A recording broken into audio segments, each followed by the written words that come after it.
The 2012 BMW 1 M Coupe by Vorsteiner.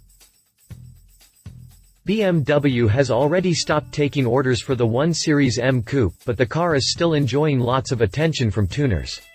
In fact, despite the fact we believe the cars needs no updates, there were tons of tuners who didn't agreed with us and they have found one, or more solutions to improve the sports coupe. The latest program comes from Vorsteiner, who announced a pretty impressive tuning kit will be unveiled on May 19 at Bimmerfest 2012 in Pasadena, CA. All the tuner unveiled until now are some images of the parts of the exterior upgrade package, but because we are talking about Vorsteiner we are expecting great things.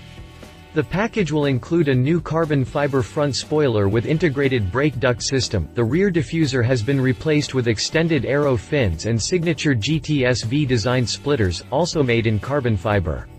The tuner is also offering a lightweight boot lid replacement weighing 11.5 pounds.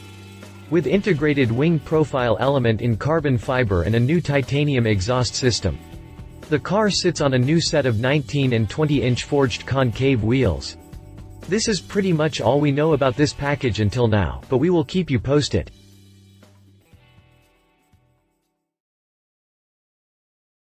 If you liked this video, please share your thoughts in the comments below and don't forget to hit the subscribe button.